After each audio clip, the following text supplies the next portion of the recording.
The FBI searches a home after a suspicious death, and 2 children are still missing. We'll have the report from Idaho. Really? Am I the one trying to throw people in cages? Calling for change and better treatment of those less fortunate in Salt Lake City. How Salt Lake City police is responding and why protesters say it's not enough. It's been overwhelming.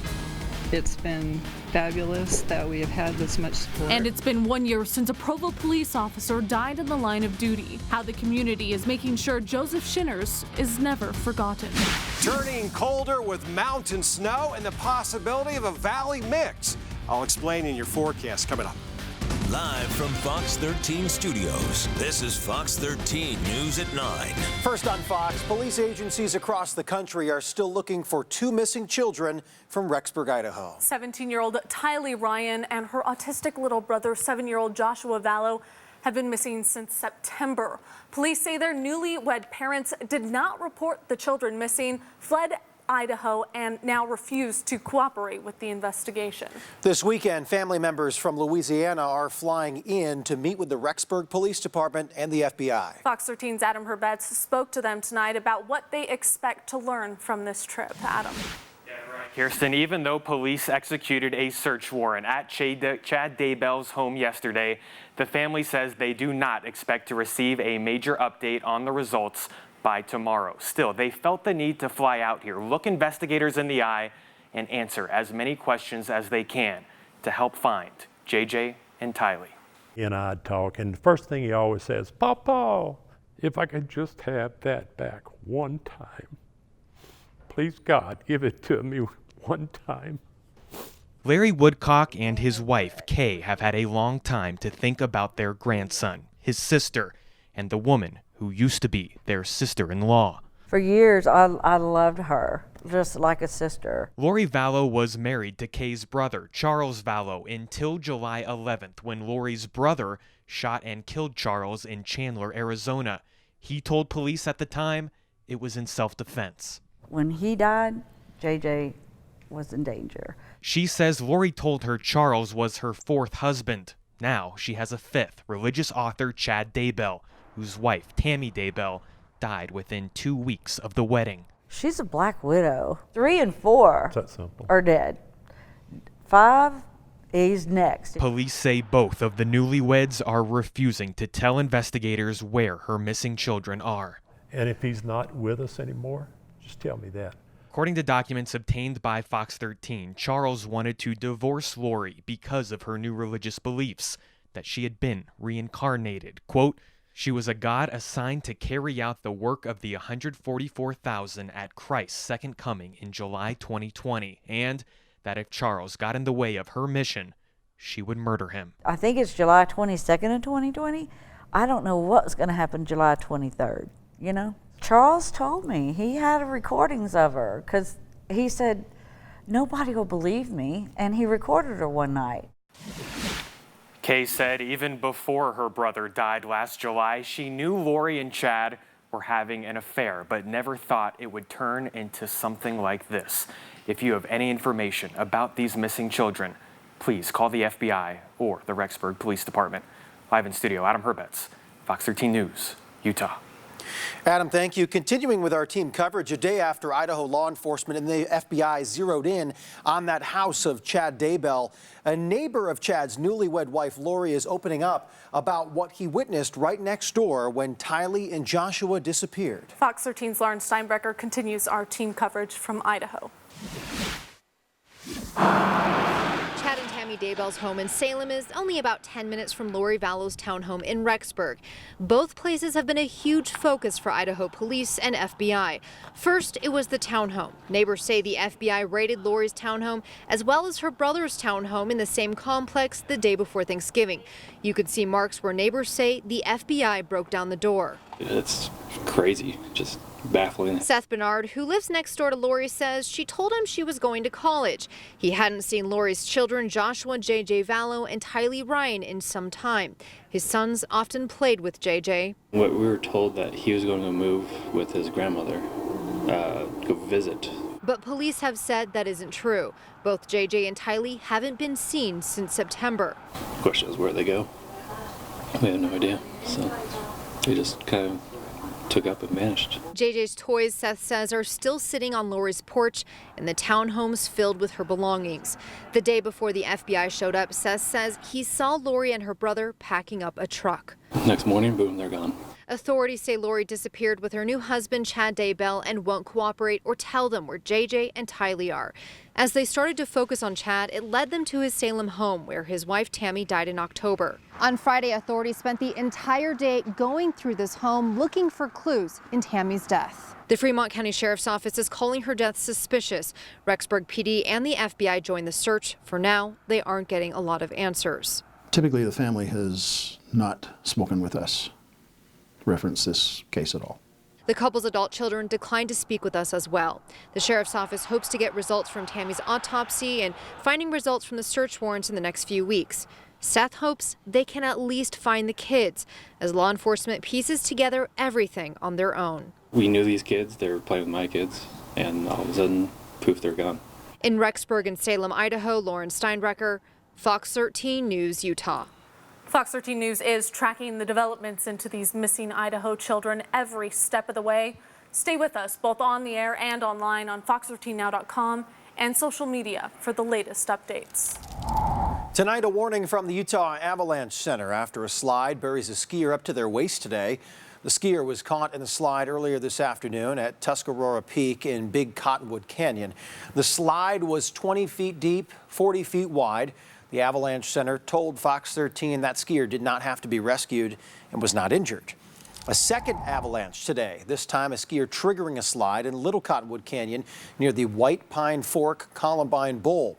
These are photos from the Utah Avalanche Center. The center telling Fox 13 normally it would be the north-facing slopes they are concerned about.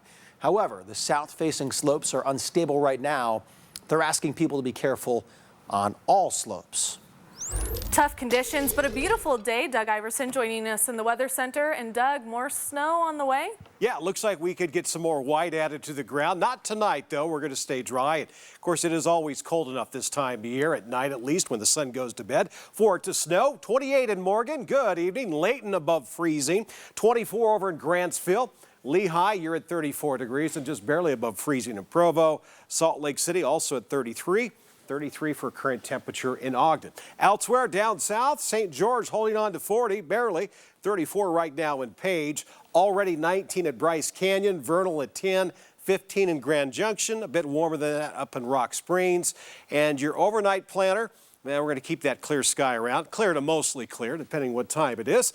Overnight will certainly be colder than last night. We managed to actually stay above freezing last night in Salt Lake City. That won't be the case tonight. We'll be colder, too, than that 30 you saw at 5 o'clock. Overnight planner for southern Utah, mostly clear. Low temperatures will dip down below freezing by 5 o'clock tomorrow morning. We're already at 33. We'll take a look at your forecast for tomorrow and, of course, the next 7 days coming up.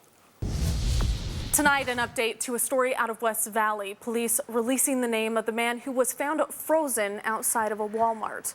39-year-old Jason Karras' body was found Sunday, December 29th near a shopping center at 6200 South and 5600 West. Police say he was not prepared for the cold, but at this point they have not released the cause of death. And a Grantsville woman is behind bars after police say she escaped from a police car. Police say 37-year-old Jenny Barber, who you see here, was taken into custody for a number of charges, including warrants and drugs. Well, she slipped one hand out of her handcuffs and was able to get out of the cruiser when police say the door locks malfunctioned.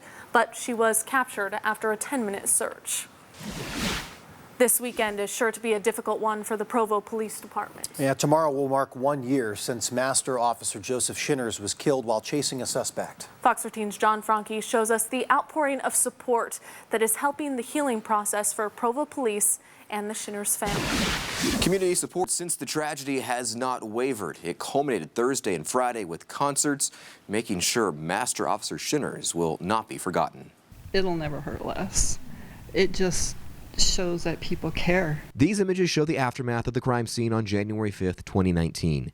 That's when Master Officer Joseph Shinners was shot and killed by a suspect on the run. They are an unforgettable reminder of his sacrifice and the loss still felt by his family and law enforcement brothers and sisters. Joe was a good guy, and He served his community and he died doing what he loved. Now, scenes like this are helping heal those scars. It's been overwhelming. It's been fabulous that we have had this much support. This is all part of a fundraising effort to send the Shinners and Provo Police to the nation's capital in May. That's when Shinner's name will be added to the Fallen Officer Memorial. Be able to go back and to honor our officer, Joe Shinners, and every officer that died last year and was killed in the line of duty, it's an incredible honor. Even those from outside Utah are pitching in. Country music star Billy Dean performed 2 shows to help do more than raise money. As an entertainer, I think it's my job to try to make some sense of it, maybe try to find some meaning in it through music. There may never be a good explanation for why this happened to Master Officer Shinners, but the community coming together shows his family and friends his sacrifice and their sacrifice is not in vain. It says that people care. And sometimes you feel like they don't, but they do. The entire state of Utah is a very police-supportive state, and we recognize that. We recognize how unique that is, and we value that support. A tribute to Shinners is on display in the Eccles Gallery at the Covey Center in Provo. In the newsroom, John Franke, Fox 13 News, Utah. All right, partner. This is your choice. Hostile exchanges captured in downtown Salt Lake, why dozens are continuing to protest police, and what those in uniform are trying to accomplish. Plus, he died after serving our country, how a local woman is one step closer to getting a headstone for a decorated veteran. Live from Fox 13 Studios, this is Fox 13 News at 9. These people are trying to members. Newly released police body camera footage showing a confrontation and arrest on New Year's Day, sparking outrage among activists. And today, dozens continue to protest in Salt Lake City, claiming police are forcing people affected by homelessness to clean up their stuff and leave. But officers are saying that's not the case and that they are just carrying out the city's camping ordinance. Fox 13's Katya Collins shows more of this video to us and has reactions from both sides. These people are our community. Salt Lake City police released this video Friday night. While investigators are not commenting on the incident at this time, the video shows officers arresting a man. You're making it worse. Really? Am I the one trying to throw people in cages? According to a Salt Lake County jail docket, 26-year-old Ethan Peterson was arrested for interference with arresting. Get the mayor down here. We've seen time and time again this winter that the police are willing to steal people's survival belongings and willing to violently arrest people. And now dozens of people experiencing homelessness and advocates are showing up to fight for what they say are basic rights. We've all come together to demand shelter and dignity and resources for all of the people forced to sleep on the streets this winter. Police officers argue they are simply enforcing the city's camping ordinance. Most of the times when we're out checking on people in these camps, it's to make sure that they're okay. So to say that we're out harassing people is just incorrect. That's not something that we're out doing. The Salt Lake City mayor and the mayor-elect responded Friday night, saying in part, during this time of inclement weather, special considerations have been made, and no cold weather gear will be taken from those in an active encampment between November 1st through March 31st. I would love to see that implemented. I would love to see an end to arrests, ticketing, and harassment of all campers. And people are continuing to protest in hopes that the city will provide more funding for sheltering the homeless, and they don't plan to stop until their voices are heard. In downtown Salt Lake City, I'm Katya Collins, Fox 13 News, Utah. A Layton woman is one step closer to getting a headstone for her late father. Tech Sergeant Verl Van Weerd was a decorated veteran with the U.S. Air Force who worked at Hill Air Force Base. He died suddenly after surgery, and the VA promised to provide a headstone. But after months of her father lying in an unmarked grave, Heidi Chambers launched a GoFundMe site that raised the needed funds. It was really amazing and just a huge relief. Because I feel, I mean, as any veteran, they need to be honored properly, especially, in life and after death. Now Chambers is working with the VA and the cemetery in Syracuse to have the headstone placed at her father's grave. Tonight, a heads up for drivers in Lehigh. A portion of I-15 is now closed. Rocky Mountain Power crews have closed 2 northbound lanes and 1 southbound lane on I-15 near 2100 North in Lehigh. This closure is to replace and upgrade overhead lines. The closure is expected to be lifted sometime Sunday night. Well, depending on how you look at it, I would say temperatures were pretty favorable today. I know, I'll across take it. the board. Yeah, this time of year. I mean, we're 4 days into the new year, and January is typically our coldest month of the year. So far, not the case. Of course, all good things must come to an end, right? That's pretty much inevitable. Definitely colder in Price, Utah. Justin posted this photo on Instagram recently, and if you look left to center, you can see Pinnacle Peak there. Ah, gorgeous. Nice. Snow on the ground. Yeah, a little colder down south, at least in that neck of the woods. A little closer to home. Wasatch Front, Salt Lake City, just above freezing. No wind. Amen to that. We don't need it to make it feel colder out there. Visibility good. Air quality is good. We'll keep that decent air quality around for a few days at least. 40 degrees in St. George with a clear sky above. South wind at about 3 miles per hour. We take a look at the satellite radar map. This is a cold front, very weak one. Hardly any clouds associated with it now. What this means for us, tonight will be colder than last night. Last night, Salt Lake City, we stayed above freezing.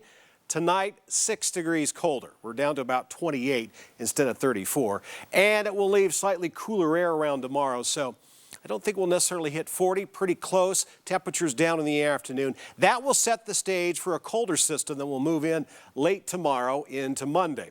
But for tonight, we got basically a partly cloudy to clear sky over Utah. 25 in Ogden, Logan, 15. I don't think it'll be quite as foggy late tonight, tomorrow morning as it was this morning. We had the inversion kick in really good. We had a few days not having the inversion. That wasn't the case this morning. But with this cold front that's draped over northern Utah, that will keep things mixed out. So not quite as bad for tomorrow morning. 5 for a low in Vernal, so still nippy. Richfield at 23, Cedar City, your low at around 25 with a clear sky. Now, southern Utah, no threat of precipitation. Will be dry. Temperatures in some spots will be a little cooler than they were today. But northern half of the viewing area, a different story. Rain and snow possible later in the day, especially after lunchtime in places like Elko and maybe even as far south as Ely. Now for northern Utah, we may be waiting all day for the precipitation to kick in. Best chance would be late tomorrow afternoon through tomorrow evening into early Monday. And we're talking snowfall potential here. Starting tomorrow night through Monday morning, Wasatch Front, trace. Light dusting to a couple inches possible. Nephi, trace to an inch. Evanston, 1 to 2. Soldier Summit, which is between Price and Provo, 1 to 2 inches of snow. Cache Valley, 2 to 3 possible. Snow Basin, 4 to 6. And Brighton, you could see 6 to 8 inches. Not a guarantee, but that just shows you how much moisture is with this next storm system. It's coming in more from the north, northwest, unlike the last several. So we're looking at maybe some colder air left behind for sure. Southern Utah, we're not necessarily snowy, but we are dry and we are going to get colder at night. Low temperatures down in the 20s here in the next couple of nights. And then we're cooler Thursday. We'll keep those 40s around. Yeah, we've got to give up the 50s for a few days. A northern Utah 7-day forecast. Tomorrow it will start off dry. We'll start your Sunday off with sunshine. Everybody's like, hey, where's this storm that weather guy was talking about? Well, tomorrow afternoon, tomorrow night, rain and snow possible, and then it will settle in late tomorrow night, early Monday. We could see snow for your early Monday morning commute, specifically before sunrise. We clear out, we get colder, a chance of more snow next Wednesday and Thursday into Friday, and then even colder with temperatures not even getting above freezing for a couple of days. Whew, yeah. A lot to take on. Thanks, Doug. You bet. Still to come, Congressman Ben McAdams has a new challenger in the next election for a seat in Congress. We'll introduce you to Kim Coleman and share her message. And hear how lawmakers are looking to make sure the drinking water in your child's school is safe. This is Fox 13 News. Republican Kim Coleman announced her candidacy for Utah's 4th congressional district today. The Utah state representative did so at her campaign headquarters in West Jordan, and she ripped Congressman Ben McAdams, Utah's lone Democrat in Washington, for voting to impeach President Trump. Coleman claims that was not what his constituents wanted. He absolutely had a choice, and he made a choice. and we know what that choice was. He had the choice between representing this district and the swamp, and he chose the swamp. Coleman has hitched her campaign to President Trump. She praised him often and said Democrats impeached him with hopes of driving him out of office because they know they can't defeat him come November. Republican Amy Winder Newton announced her candidacy for governor back in October, but today was the real kickoff to that campaign. Volunteers and supporters got together. They handed out packets used for gathering signatures. To get on the ballot, Winder Newton's campaign needs to gather 28,000 signatures. Once we get our 28,000 signatures, then we're going to be continuing to do meet and greets in people's homes, to visit different communities, and to be able to share the message that we have of the vision that we want to have for Utah in the future. Winder Newton says her experience with the Salt Lake County Council has prepared her well to be Utah's next governor. If you want to vote on Super Tuesday in March, there is some information that you need to know. County clerks are sending letters to unaffiliated voters ahead of the March 3rd presidential primary. If you want to vote in the Democratic Party, you can affiliate with the Democrats by February 3rd, but it's also an open primary, so you can still request a Democratic ballot by February 25th. To vote in the Republican Party, you have to register as a Republican. That will also be the case for the GOP primary come June. With both parties, you can join, then unaffiliated afterward.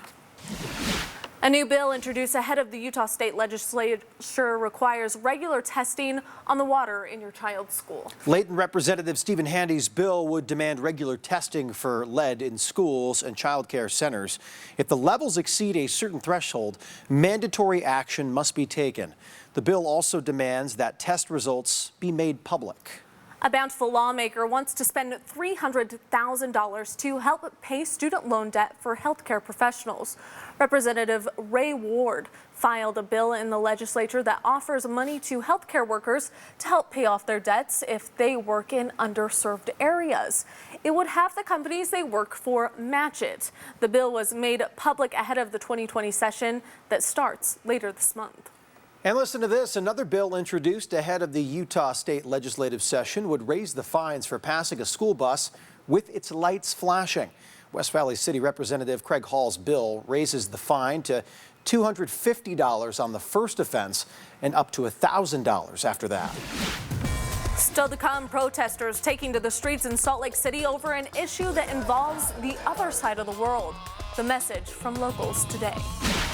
And the country of Australia continues to be scorched by massive wildfires. The local help sent to try and put out those flames. Live from Fox 13 Studios, this is Fox 13 News at 9. If you're just joining us, here are some of the top stories that we're following tonight. Now we'll start with the new developments in the case of the two missing children from Rexburg, Idaho. The neighbor of Lori Vallow, adopted mother of 7-year-old Joshua J.J. Vallow and 17-year-old Tylee Ryan, is opening up about what he witnessed right next door when the kids disappeared. He says back in September, he was told JJ went to go stay with his grandmother. Weeks after that, he said Lori packed up and left. The next morning, police and the FBI raided her home. Police said they think Lori left with Chad Daybell, who just had his home raided last night. And dozens of people experiencing homelessness, as well as their supporters, are protesting an arrest that was made on New Year's Day. They claim police are forcing people impacted by homelessness to clean up their stuff and leave. Salt Lake City police and city officials say they are doing what they can to help those in need out on the streets. And tomorrow will mark 1 year since Provo Master Officer Joseph Shinners was killed while chasing a suspect. Throughout the past few months, Provo police and Joe's friends and family have been raising money to make a trip to the nation's capital. That'll be in May, when Master Officer Shinners' name will be added to the Fallen Officer Memorial. And in your world news, we're already seeing some of the effects of the drone strike that killed a top Iranian commander. Stocks fell triple digits headed into the weekend as investors are worried about the unrest in the Middle East. It's also contributing to a spike in oil prices. The Pentagon confirmed that they used a drone to carry out the attack at the Baghdad airport under President Trump's orders. Iran has vowed to retaliate. U.S. State Department is now warning any U.S. citizens in parts of the Middle East to leave immediately. People opposed to a war with Iran rallied this afternoon at Washington Square in downtown Salt Lake City. They carried signs that said things like, "End the war, I stand with the children of Iran, and war is not the answer." The rally was against all wars, and a common theme was that endless wars make a few people rich and the rest poor. We've seen millions and millions of people die because of these endless wars. We've seen 4 million people die over the course of the war on terror. We've seen trillions and trillions of dollars flushed away, and it's all for the profit of multinational industry. The protesters called to wage war on things like climate change and poverty with the billions that would be spent on a war with Iran. Wildfires in Australia have killed at least 23 people and forced thousands to evacuate. In New South Wales alone, more than 1,000 homes have burned. The most catastrophic wildfire season in Australia's history is now fraying nerves. I just can't wait till it's over, and it's not over yet by a lot, by any means. Hot, dry, and windy weather is making it difficult for firefighters to battle those flames, which have already spread across a region larger than the size of the state of Connecticut. Rescue operations are ongoing in the town of Malakut, where the Navy is helping thousands get to safety. Jason Porter is a wildland firefighter from Utah who's getting some training in while helping battle the fires in Australia. The Utah BLM office posted some photos and information about it. Porter is learning how certain types of bark burn much faster than others and how that impacts how quickly a fire spreads. He's captain of a tanker in a group of 2 strike teams made up of 5 tankers each. In your Health Watch, giving up alcohol for the month of January becoming more popular at the start of the new year. So if you're participating in Dry January, experts have some suggestions to help you succeed. Start by removing all alcohol from your home. Keep a calendar to mark off each day as you get closer to your goal. And make it a challenge for just yourself and not with a buddy of yours. Well, that sounds like a really great idea. Unfortunately, you are then at the mercy of that other person and their willpower. And if they decide that they're going to have a moment of weakness and fall off the wagon or break their streak, they are so much more likely to drag you down with them because, frankly, it is soothing to them to not be the only one failing. A British study found that people who completed Dry January were drinking 1 less drink each time come August.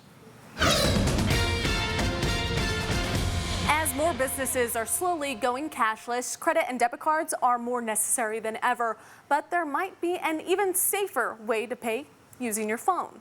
Experts say using payment methods like Apple Pay or Google Pay are safest because you have to use either your fingerprint or your face to unlock your smartphone for it to work.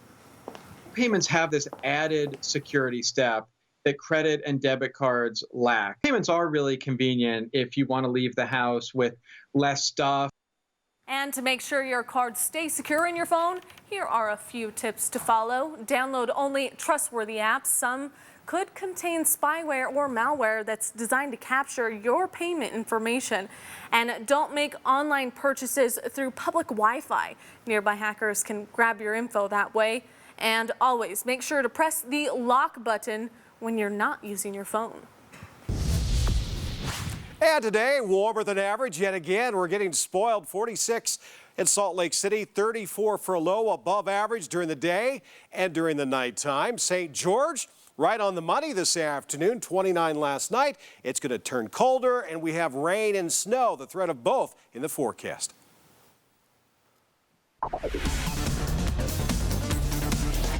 Caught on camera, UDOT officials recently shared video of a controlled avalanche in Alta. Yeah, take a look at this. This video was shared on Twitter and Instagram. Crews used controlled explosions to avert, there you see it. Woo. So they use these controlled things to avert the threat in high-risk areas. All that snow coming down. UDOT officials say the work they do is critical to the safety of those traveling in the area and to control avalanches that are triggered by other people. Check this out. First responders in Arizona released dramatic video of the moments they rescued a base jumper off the side of a mountain. The Arizona Department of Public Safety says the base jumper had his parachute tangled in the cliff of the Superstition Mountains. Search and rescue crews performed what's called a hoist extraction, requiring troopers to be lowered to where the base jumper was, some 250 feet, then cut him free from the parachute, secure him, and bring him to the flat top of the mountain. And another rescue, but you don't want to miss this. Firefighters in Oklahoma come to the rescue of a puppy trapped in a storm drain. But this was no ordinary puppy. Ruby here, a Great Pyrenees, weighs close to 90 pounds. Yeah. She was stuck about 50 feet in the drain until fire crews started digging to get her out. She had gone missing New Year's Day from her owner's yard, and when firefighters opened the pipe, it cleared the way for Ruby to crawl out to the nearest storm drain and into her owner's arms.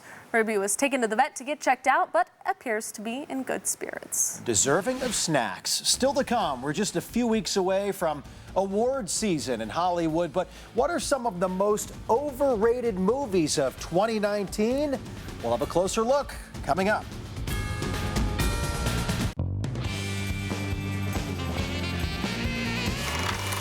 The Golden Globes launches 6 weeks of award shows from now till the Oscars on February 9th. But a handful of movies that are getting lots of nominations have a few detractors. Steve Oldfield takes a look at the most overrated films of 2019.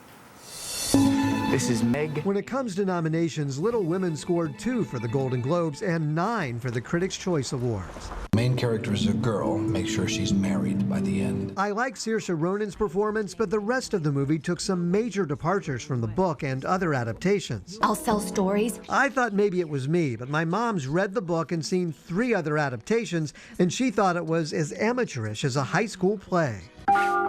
I think the boy from Jojo Rabbit did a great job playing a conflicted Hitler Youth. But the director ruined the film for me by playing an outlandish, over-the-top version of Hitler as an imaginary friend. I thought it failed as a comedy, and while I didn't hate it, the whole concept pretty much crashed and burned. But lots of critics put it in their top 10. It scored 7 Critics' Choice nominations and 2 for the Globes. What do you know?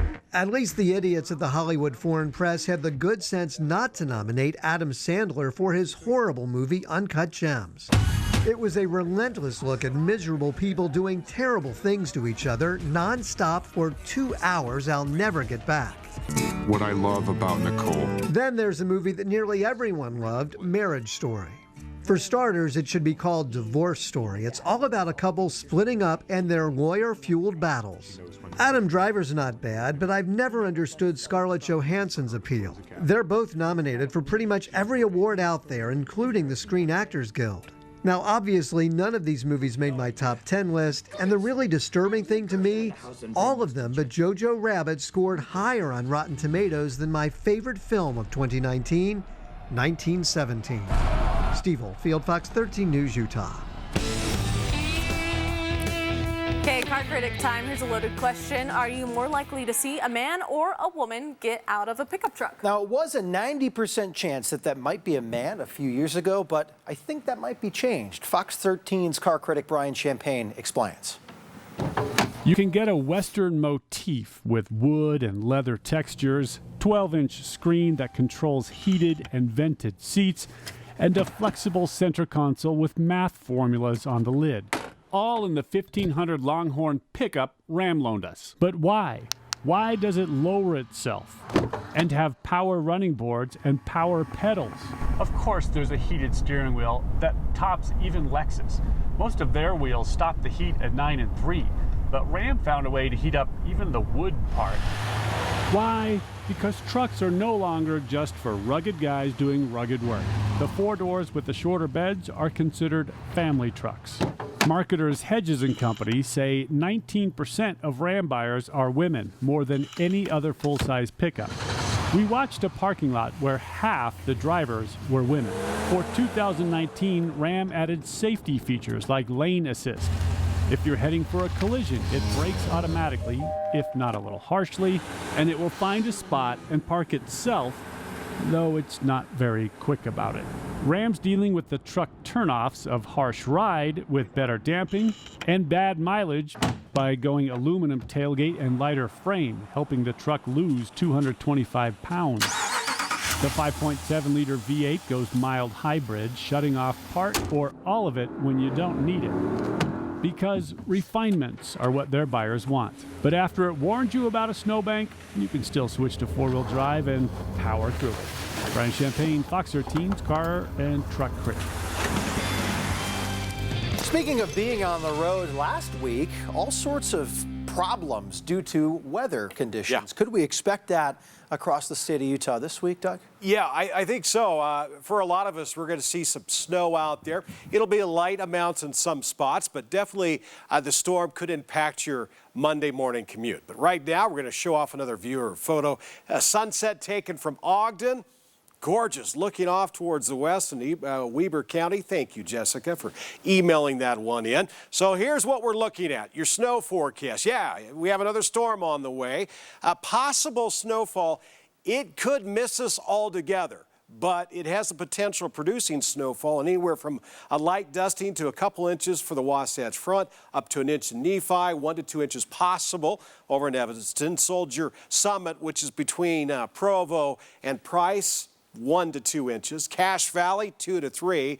A snow basin, maybe up to ½ foot by the time it's all said and done. And Brighton through tomorrow night into early Monday morning, 6 to 8 inches. So we're hopeful, not hopeful that it will actually turn into a messy commute, but hopeful for the mountain snow at least. Radar satellite map. Pretty uneventful. We had a cold front move across the northern part of the state. In fact, it's right over the top of us right now.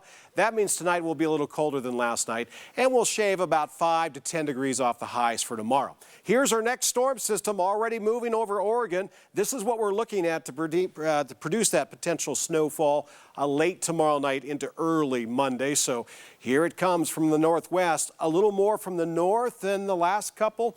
So we may actually be right in the line of fire. We'll see how it works out. Salt Lake City right above freezing right now. Denver, they're a warm one, 50 degrees, 34 down the road in Albuquerque. Albuquerque tomorrow, 53. Denver a little cooler than it was today, and Salt Lake City will be down a few degrees with a high at 39, which is still a smidgen above average. So we'll be a smidgen above average in Delta and in Fillmore with low or high temperatures, you should say, in the lower to mid 40s.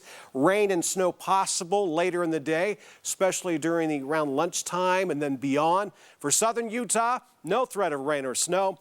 Temperatures not too bad out there, 55 in St. George, 10 degrees cooler in Cedar City. Northeastern Utah, Vernal, Duchesne, Price, we could see some snow along with Nephi, up to an inch possible by early Monday morning. And tomorrow's forecast for the Wasatch Front, near 40 in Provo, right at the freezing mark in Park City, with the potential some rain and snow to kick in the afternoon. So your planner for tomorrow, we'll start off your Sunday with a partly sunny sky.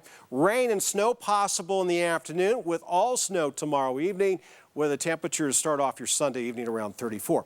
Dry for southern Utah. We'll top out in the mid-50s. Clear sky to start off Sunday tomorrow evening. We got Monday looking good. Lots of sunshine. We'll be in the 40s Thursday and Friday, so a little cooler as the week wears on. For northern Utah, rain and snow possible late tomorrow. That could linger into early Monday.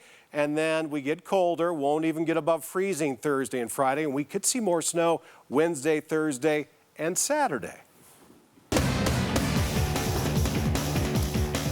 Winning, it's what they do in 2020. Oh, they came in tonight, winners of 9 of 10, hottest team in the NBA. Let's see if the Jazz could make it 10 of 11 with a trip to Orlando being the next roadblock. The Jazz facing the Magic, but who knew Donovan Mitchell had a little magic in him.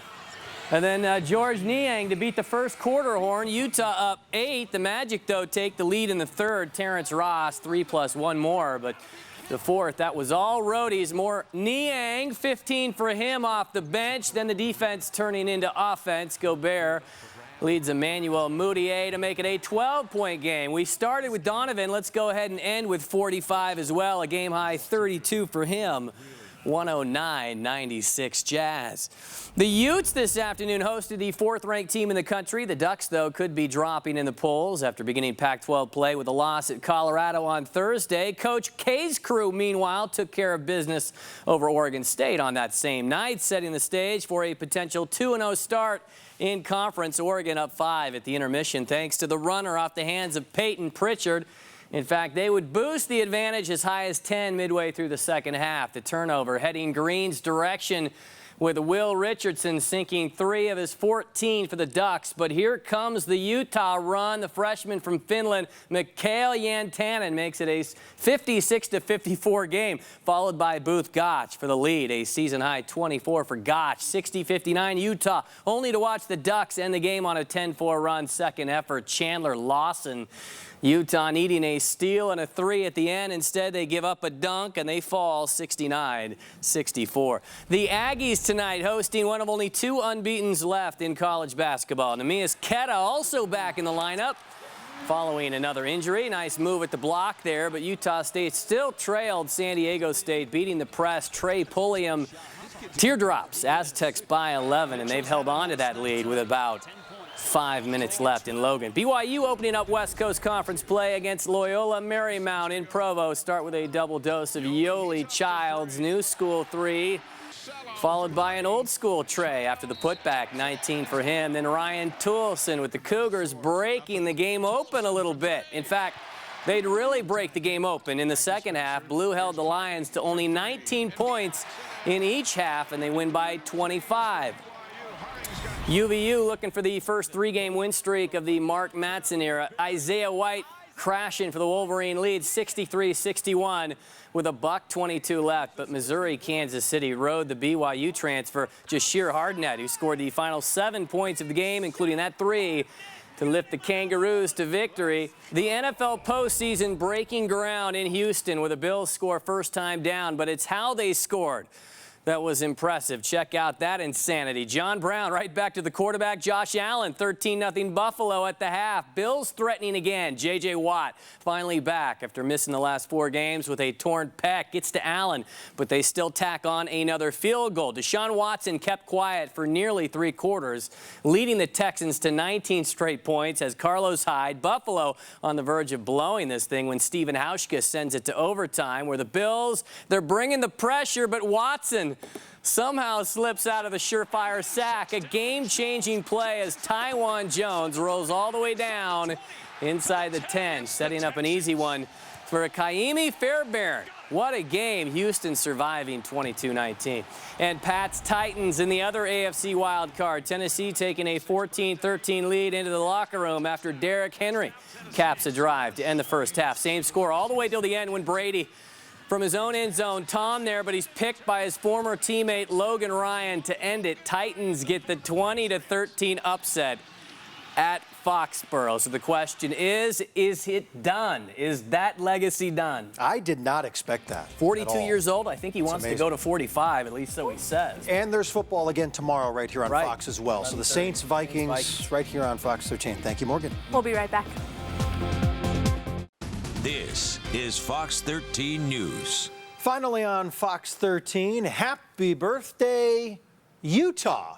It was on this day in 1896, Utah officially became a state. We were granted statehood by President Grover Cleveland after renouncing polygamy.